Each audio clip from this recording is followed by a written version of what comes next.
Okay guys, this is Andy Piroir for Boxing Social. I'm now joined by Martin Murray. Martin, how are you doing? Yeah, I'm alright, mate. You? Yeah, I'm all good, thank you. It's good to hear. You're getting ready for Roberto Garcia now, obviously, instead of Billy Joe Saunders.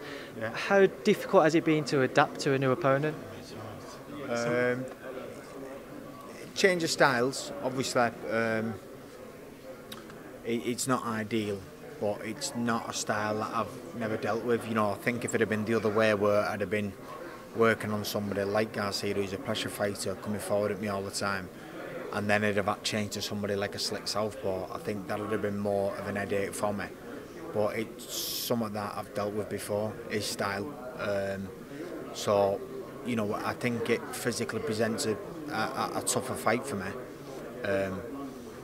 But I think the guy's made for me. I'm not going to go looking for it, and I think from a fan's point of view, it's a better fight.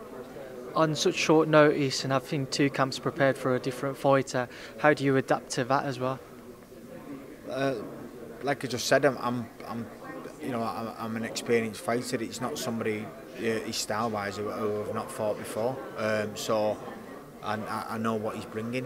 What he brings isn't it isn't something that I can't deal with. But I don't think he brings anything special to it. But what he does, I mean, like in how we fight, you know, he's just raw, in your face, pressure fighter, throws a lot of punches. He's hungry. You heard the passion in his voice when he was talking. So I know him in for a tough fight. Frank on stage said that he expects it to be a war, and a few people walking around think it's going to be. Do you see it going like that, or? It can only be a war. It's pretty much when I fought Gabriel Rosado last year, and everybody was billing it into being a war. It can only be a war if he can take me into the trenches. If he's good enough to take me into the trenches, which I think I'm a level above.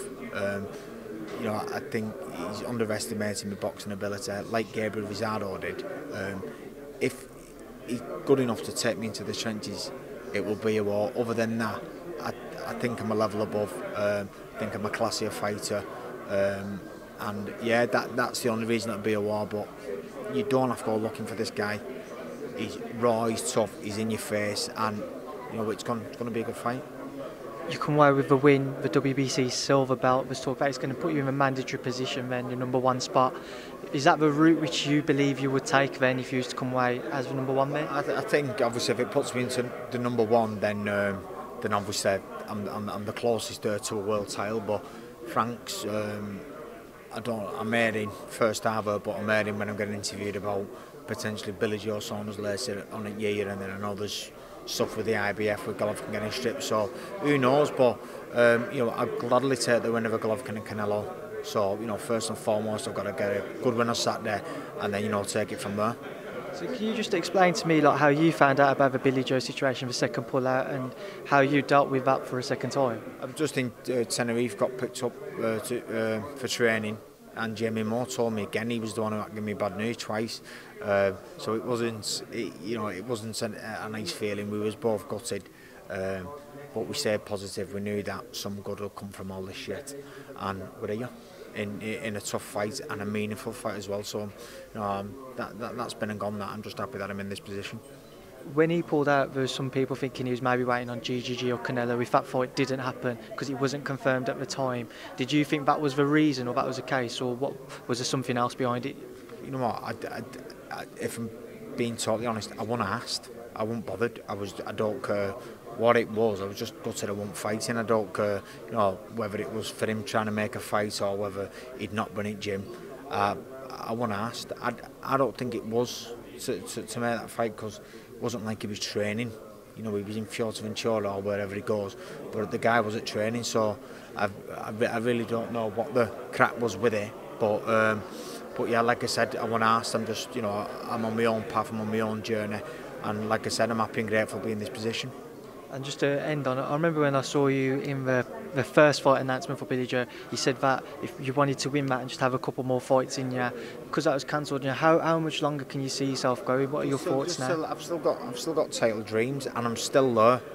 Like I said, a win here puts me in a good position. I am still there or thereabouts. I'm not dead and buried yet. So a good win on Saturday, and who knows what can happen. But yeah, I mean, pretty much the same. I want a world title fight. I want to become world champion. I want a big money fight, and then I want to say see you later, see you all. What would that mean for you just to finally get that world title after what's been a long It'll mean to me? I'd say, because obviously I know about some of the previous fights when you've been robbed of the title. That's what I'm saying, mate. Obviously, it just and I know that I'm good enough to become world champion, and it's what I've been striving for years now, and it's what keeps me going. So it mean the world to me.